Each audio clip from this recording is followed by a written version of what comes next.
बिस्मिल्लाहिर्रहमानिर्रहीम। अस्सलामुअलैकुम वरहमतुल्लाहि वबरकातुहू। दोस्तों, आपका अपना दोस्त निसार जवेद हाजिर हूँ गपशप के लिए। आज हमारी गपशप होगी FIA और दूसरे इदारे जिनका गलत इस्तेमाल और मोहसिन बेग की गिरफ्तारी। इसके बाद हमारी बात होगी पेट्रोल पे, जो इंटरनेशनल मसला है हमारा। उसके बाद हमारी बात होगी अलीमा बाजी को खराज तकसीम पेश करेंगे इंशाल्लाह ताला। फिर हमारी बात होगी माफियाज पे। तो बातें शुरू करते हैं। यहाँ पे बातें थोड़ी होंगी, आपको पता है कि यहाँ पे आप दूसरे अगर सोशल मीडिया पे देख रहे हैं तो वहाँ पे कैपेसिटी होती है फिल्म की, वीडियो की। तो बाकी वीडियो आपको NJ ड्रीम TV यूट्यूब पे जाके देखनी पड़ेगी। तो हस्ब आदत आपको बताता रहूँगा, हस्ब रवायत आपको बताता रहूँगा, तो मेरा ख्याल में अब आपको याद भी हो जाएगा। तो सबसे पहले बात करते हैं अदारे जो हमारे तबाह हो रहे हैं, ज़ाती इस्तेमाल में लाए जा रहे हैं, अपनी ज़ाती तस्कीन के लिए, अपने दिल की तस्कीन के लिए, अपनी ज़ातियात के लिए, अपने ज़ाती इल्ज़ामों के लिए हमारे इदारे यूज़ हो रहे हैं। दोस्तों, कभी भी किसी मुल्क को तबाह बर्बाद करना हो, उसमें फाशी यानी फैला दो, उसके इदारे तबाह कर दो, उसकी इकॉनमी क्रश कर दो। जब ये तीन चीज़ें कर दोगे तो मुल्क खुद ब खुद ख़त्म हो जाता है। आपको याद कराता चाहूँ कि इराक़ में जब जंग 11 साल के लिए लगाई गई तो उसका टारगेट क्या था? उस जंग का टारगेट था इराक़ की इकॉनमी को क्रश करना। बाकी काम भी चल रहे थे पस्से पर्दा। वो काम क्या चल रहे थे, उसका रिजल्ट ये था कि जब जंग लगी तो इराक़ की इतनी बड़ी फ़ौज थी, इतने सारे असले और इतने जहाज़ और इतने स्कड मिसाइल, पता नहीं क्या क्या नाम है बताए जा रहे थे, एक चीज़ नहीं निकली थी। और हमारे जनरल तो अभी रिटायर होकर चले थे ना बाहर, उनके जंग के फ़ौरन बाद सारे जनरल्स बाहर चले गए थे। जो उनके छोटे बेचारे फौजी थे, वो इराक़ ने जो सिक्योरिटी कंपनी बनाई थी अपनी वहाँ पे, उसमें भर्ती होने के अलावा उनके पास कोई और कारोबार नहीं था। इस तरह हमारा इराक़ तबाह हुआ था। अब हमारे मुल्क में क्या हो रहा है? अपने मुल्क की तरफ वापस आ जाएं। हमारे मुल्क में आप देखें कहाँ से काम शुरू हुआ है। कभी ये हमारे फौजी आ गए, बाकी सारी दुनिया में वही लोग कहते हैं जी डेमोक्रेसी होनी चाहिए। जब हमारे मुल्क में कोई एक बंदा मार्शल लॉ लगा के बैठ जाता है, आयन को मुअत्तल करके, उसके साथ तल्लुकात इनके हमारे दुश्मनों को ठीक होते हैं। उसको नहीं कहते कि जिधर डेमोक्रेसी होनी चाहिए। उसको तो बुला के, उसको तो रिटायरमेंट के बाद भी लेक्चर लेकर उसको इतने पैसे देते हैं। वो कहता है ना, मैं लेक्चर दे के इतने पैसे लेता हूँ, मुशर्रफ कहता है ना, आपको पता ही है। बहरहाल हम आते हैं वापस उसी जगह पे। हमारे अदारों को कैसे तबाह किया जा रहा है, कैसे ज़ाती इस्तेमाल में लाए जा रहे हैं हमारे इदारे। ये मुशर्रफ दौर में भी शुरू, मुशर्रफ दौर से पहले शुरू, लेकिन मुशर्रफ ने बहुत ज़्यादा किया था। इन अदारों को अपने ज़ाती मुलाज़म, ज़ाती चौकीदार के तौर पे यूज़ किया था, जिसका रिज़ल्ट ये निकला था कि हमारा मुल्क बहुत ज़्यादा पीछे चला गया। और जो पीछे ले जाने में साथ दे रहे थे, वो लोग जब हुकूमत चेंज हुई, उनके हाथ से निकली, तो वो चाहते थे कि हमारे कंट्रोल में सारा कुछ रहे, ये दोबारा उठ ना जाए कहीं। सियासतदानों ने सियासत करनी है, उनके पास गन्ने नहीं होती, ये बात याद रखें। उनके पास बंदूकें नहीं होती, उनके पास कंट्रोल नहीं रहता, उनके मीडिया उनके खिलाफ कर दिया जाता है, मीडिया सेल्स बन जाते हैं। उसके बावजूद वो जब सियासत करते हैं तो बेशक कैसे सियासतदान हो, कहाँ से आए हों, लेकिन जब सियासत सीख जाते हैं तो आपके सामने अभी आपको नानी याद करा दी है सियासतदानों ने। आप माने या ना माने, आपको नानी याद आ चुकी हुई है। बहरहाल हम आते हैं जो मोहसिन बेग की गिरफ्तारी हुई है। मोहसिन बेग की गिरफ्तारी हुई जी क्या जी? मुराद सईद की शिकायत पे। मुराद सईद की शिकायत पे जब उसकी गिरफ्तारी हुई है तो सोशल मीडिया पे पूरी कंपेन चली हुई है और गरीदा फरूकी के खिलाफ। इसी तरह पहले वो जो आसमा शराजी के खिलाफ हुई थी। इस तरह एक लंबी लिस्ट है। ये घटिया लोग, कमीने लोग, ये ऐसी ऐसी बातें लोगों की, औरतों के बारे में करते हैं कि बंदा सोच नहीं सकता। कोई माँ बहन घर में हो तो बंदा ऐसे दूसरों के आके फजूल में शुरू हो जाए, जबकि आपका कोई मसला भी नहीं है। अभी कल परसों मैंने एक जगह एक पोस्ट लगा दी, उसमें वो अलीमा चोर नहीं थी, अलीमा डाकू, वो कंजरी थी, मैं ऐसे ही कहूँगा अब, वो थी। उसके जवाब में मुझे इतनी इतनी लंबी गालियाँ आई, और गालियों के साथ जो जहनी मजदूर और जहनी गुलाम लोग हैं, उन्होंने मुझे लिखना शुरू किया कि जी वो तो कोई ऑफिस होल्ड भी नहीं करती, पब्लिक ऑफिस नहीं होल्ड करती, उसका सियासत से तल्लक नहीं है। और बगैरत के बच्चों, जब दूसरों को गालियाँ निकालते हैं उनका सियासत से तल्लक है। जब मरियम को आपने गालियाँ निकालनी शुरू की थी, उसका सियासत से तल्लक था, कोई ऑफिस होल्ड करती थी वो। आप लोगों के पास तो अपनी बातों का जवाब नहीं है, एक भी बात का। आपसे बहस करना बिल्कुल फजूल है, मैं आपकी बहस से उलझूंगा नहीं। मैं सिर्फ इस दुख का इजहार इसलिए किया है कि आप लोग वाकई गरीदा फरूकी और दूसरी एंकर्स जो औरतें हैं उनके लिए आप बहुत ज़्यादा गलीज़ ज़ुबान इस्तेमाल कर रहे हो, इसलिए मैंने आपकी बाजी की शान में थोड़ी गुस्ताखी की है, ताकि आपको एहसास हो, वरना हमारी आदत नहीं ऐसी। अब आगे चलें आप, कि ये लोग चढ़ दौड़े हैं ना, FIA को चढ़ा दिया है, FIA को मोहसिन बेग को गिरफ्तार करवा दिया है, ये कर दिया, वो पता नहीं क्या कुछ कर रहे हैं। क्या जब मुराद सईद ने रिपोर्ट की है। अब मैं किसी अपने दोस्त को मिलाता हूँ ना किसी को, तो मैं अक्सर एक बात कहता हूँ उसको, मेरा काम था आपको आपका तारफ़ कराना, अपनी इज़्ज़त आपने करवानी है। अब ये लल्लू पंजू अपने पर्सनल जो आपके वो थे पर्सनल सिस्टम वाले बंदे, उनको ला के हमारे सरों में बैठा दिया है, तारफ़ करा दिया, तो उनको सिखाओ, इज़्ज़त भी अपनी करवा लें, उनको इज़्ज़त नहीं करवानी आती।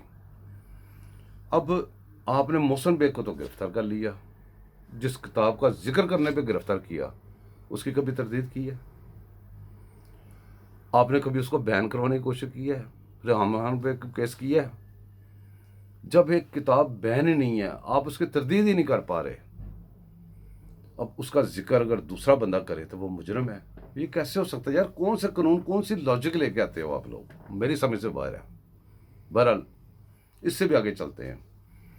अब इकॉनमी डैमेज करने के लिए इकॉनमी डैमेज करने का स्पेशलिस्ट लेके आए मिस्र से, आपके सामने सारी दुनिया को पता है, सारी दुनिया को पता है कि उसका कहाँ से तल्लक है।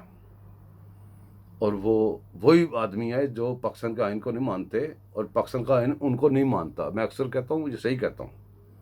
अब जो बंदा पाकिस्तान के आइन को नहीं मानता और पाकिस्तान का आइन उसे नहीं मानता, उसको आपने गवर्नर स्टेट बैंक लगाया जनाब, और इतने नहीं किया, स्टेट बैंक आपने उसको परमानेंट दे दिया है, उसको ऑल इन ऑल कर दिया है। उसका स्टेट बैंक का पाकिस्तान का नहीं रहा होगा, वो ले गए में है।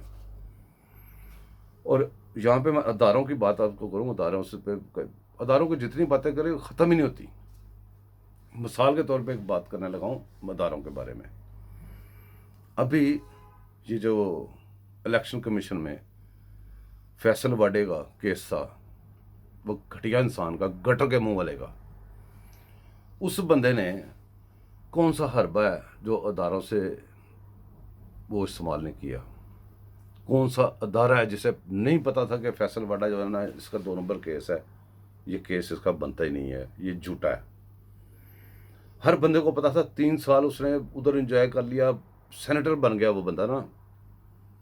तो जब उसको पता चला कि अब कोई हरबा नहीं, कोई कुछ नहीं, इसको हमें नाअहल करना ही पड़ेगा, तो पता कब तक वेट किया उसका, कब तक महफूज रहा फैसला। आपको याद है कि थोड़े दिन पहले सेनेट में वो सेनेटर बन गया था ना, सेनेट में बिल पास करवाया था जिसमें स्टेट बैंक हमने सरेंडर किया, और उसमें वोट बराबर हो गए थे। याद करें आप, जब वोट बराबर हो गए थे तो वो जो कराएगा चेयरमैन है सेनेट का, उसने अपना वोट इस्तेमाल किया था और वो बिल पास करवा लिया था। आप अंदाज़ा करें, अगर फैसल वाडा पहले नाअहल हो जाता तो वो नहीं होना था। अदारे अगर दूध भी देते हैं ना, उसमें मैंगनी डाल के देते हैं, पहले उनके मुफाद पूरे करके फिर फैसले देते हैं। जो भी जज, जो भी अदारा, जो भी जगह पे फैसले महफूज होते हैं ना, देयर इज समथिंग रॉन्ग, नहीं होने चाहिए। माफियाज की बात करते हैं जी, हमारा प्राइम मिनिस्टर कहता है जी माफियाज हैं। अच्छा, जब पहले ये हुकूमत में नहीं था उस वक्त माफियाज नहीं थे। जब अब इसे पता चल ही गया है कि माफियाज जो हैं वो तो मेरे बेड पे होते हैं रात को, इसको तब का पता है ये माफियाज का साथ था जो सरगुना था। इसने दो मुंह रखे हुए थे, एक मुंह हमें दिखाने के लिए, हाजी नवाजी बनने के लिए, एक वो पिंकी पीरनी वाला जो चीनी शीनी सारा चक्कर, वो पिंकी पीरनी वाला चक्कर था। ये सीमेंट खादें शादें ये सब फौजियों के चक्कर हैं, उनकी उनकी मिलें, उनकी फैक्ट्रियां हैं। ये माफिया से सारे मिलके बने हुए हैं। इन्होंने पाकिस्तान की ईंट से ईंट बजा दी हुई है। इन्होंने इतना ज़बरदस्त नुकसान पहुंचा चुके हैं ये पाकिस्तान को कि कई दफ़ा यकीन करें दिल खून का आंसू होता है। इन लोगों ने हमारे साथ बहुत ज़्यादतियाँ कर दी हैं और हम लोग अभी तक जिंदाबाद और मुर्दाबाद में लगे हुए हैं। यकीन करें, आधे बंदे वो कोई नून लीग का नारा लगा रहा है, कोई पीपीपी का नारा लगा रहा है और कोई पीटीआई का नारा लगा रहा है। पीटीआई वाले तो नारा नहीं लगाता, वो गालियाँ देते हैं, गलीज गालियाँ, और गंदे लोग हैं वो। किसी, मैं कहता हूँ मुझे पहले ये था कि इनके माँ बाप अच्छे होंगे, ये गंदे निकले हैं। नहीं, ये गंदे लोगों की गंदियाँ औलादा लग रही है मुझे। और ये इसके फॉलोअर नहीं है, ये इनका पैकेज है। आप समझते हैं फॉलोअर है ये जो बैठे हुए ना इस सोशल मीडिया पे आपको फ़ौरन जवाब देने वाले। यकीन करें ये तनख्वाहें आपके ख़जाने से ले रहे हैं। और मैं इधर आपको क्या बताऊँ अब कि वही मसला बनेगा, आप खुद समझदार हैं कि कहाँ कहाँ बैठे हुए इसके। हमें लगता है फॉलोअर नहीं है। ये जो गाली गुली एकदम आगे निकालते हैं, इनका मकसद क्या होता है? गाली बंदा कब देता है जी? जब बंदे का दलील नहीं होती तब वो गाली देता है, या फिर दलील के साथ गाली देगा तो, या फिर गाली नहीं देगा। और गाली वही देगा, खाली गाली वो देगा जिसके पास दलील नहीं होगी। अब एक बंदा कहता है जी लीमा खान ने इतना पैसा चोरी किया है, ये किया है, फलां किया, वो आके कहता है भी तेरी भैन नो तेरी माँ नो फलाना टमाना। भाई तू तो उसका जवाब देना कि भाई उसने नहीं खाया, क्या कि उसने नहीं खाया, ये नहीं कहना। आपकी अगर बात मान भी मैं लूँ कि जी वो जो पब्लिक ऑफिस से होल्ड करती थी, इसका मतलब है कि वो चोरी कर सकती है, उसको चोरियां माफ़ हैं, उसको डाके माफ़ हैं। हालांकि पब्लिक ऑफिस होल्डर से बड़ा मसला है जिस जगह पे वो बैठी रही है। वो फंड्स, ज़कात, वो जो फतराने, वो जो सदकात, उसके ऊपर वो बैठी हुई थी जनाब। और वो पैसे थोड़े बहुत नहीं आ रहे थे, वो अरबों रुपये आ रहे थे। और उसकी में खुर्द बुर्द हुई है। और खुर्द बुर्द का आपने रिजल्ट क्या निकला है कि जिसने इसको सादक अमीन करार दिया था नौज़बिल्ला, वो कमीने का बच्चा, उसको भी जनाब वो थोड़ा सा जुर्माना लेके ना, अगर ये चोरी नहीं थी इसलिए जुर्माना किस चीज़ का दिया था, बस इतनी बात बताता तो, ज़्यादा ना बताओ। अगर उसने चोरी नहीं की थी, अगर वो चोर नहीं थी, तो उसने जुर्माना किस चीज़ का दिया था, ये बात ज़रा समझा दो मुझे। खैर, बातें हो जाएगी बहुत लंबी। माफियाज, ये माफिया, असल माफिया का सरगुना ये है और अदारों को तबाह करने वाला ये शख्स है। और इससे जो सियासतदान जिस तरीके से चल रहे हैं, मैंने पहले अर्ज किया कि सियासतदानों के पास बंदूकें नहीं होती, उन्होंने अपनी सियासत से चलना होता है, कुर्बानियाँ देते हैं वो। हालांकि वो इन्होंने पैदा किए, उनके अंदर से पैदा होकर उनको कुछ थोड़े बहुत लोगों को अकल आई है। उन्होंने क्या किया है, इनके जो जुल्म थे ना, उन्हीं जुल्मों के साथ ही इनको लपेट दिया। ये अपने जुल्मों के नीचे ही आ रहे हैं अब, और ऐसी जगह पे आके खड़े हो गए हैं कि बच्चे को पता कि ये लोग क्या कर रहे हैं। पहले छुप के काम करके निकल जाते थे और अगला बंदा फिर मार खा के रो पीट के फिर आ जाता था इनके पास, और ये फिर उसको लगा के उधर बिठा लेते थे, तो पुरानी मिट्टी पड़ जाती थी।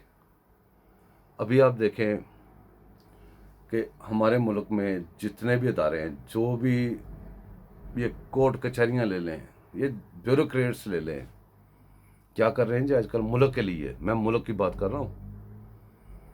अब हमारे अदालतों के फैसले पढ़ें, उसमें एक चीज़ की कमी होती है, आइन और कानून की, बाकी सब कुछ लिखा होता है उनमें।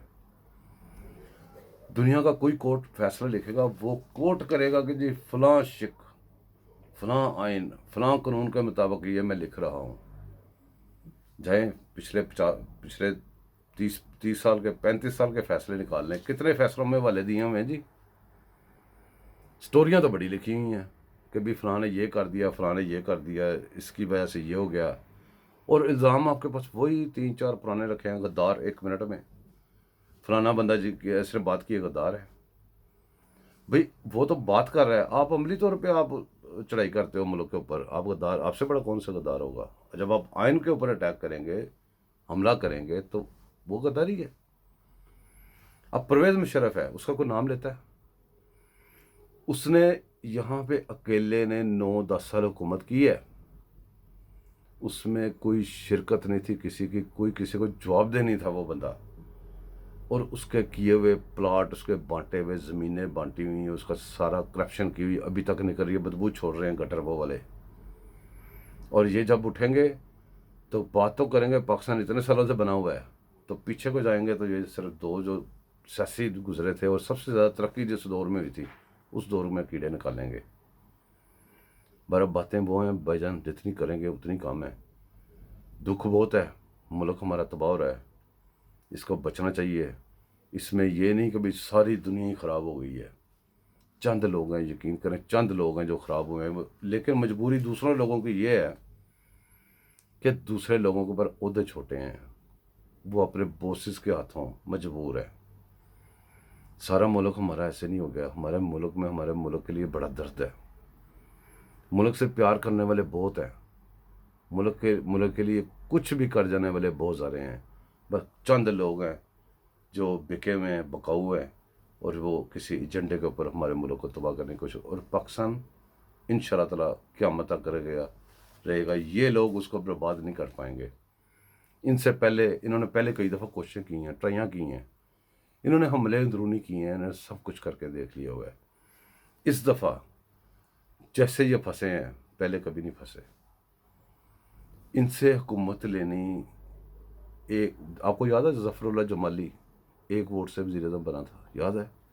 कोई क्या जादू था, ये वही जादू चल रहे हैं। ये इनसे हुकूमत लेनी, छीननी कोई काम नहीं है। आप लोग बड़े मुश्किल होते हैं, मैं देखता रहता हूँ, पोस्टें पढ़ता हूँ, देखता हूँ, यूट्यूब देखता हूँ, मैं फेसबुक देखता हूँ, मैं सारी जगहों पे देखता हूँ, लोग बहुत जज्बाती हो। कई बंदे वीलॉग भी करते हैं, वो भी मुश्किल देते हैं कि भाई ये इसको गिराते फिर क्यों नहीं। अभी आप लगा के प्रोग्राम देखेंगे, जितने अपोजिशन वाले बुलाएंगे उनको बुलाएंगे, उनसे पूछेंगे, क्वेश्चन ही करेंगे, आपने गिराया क्यों नहीं इनको जी।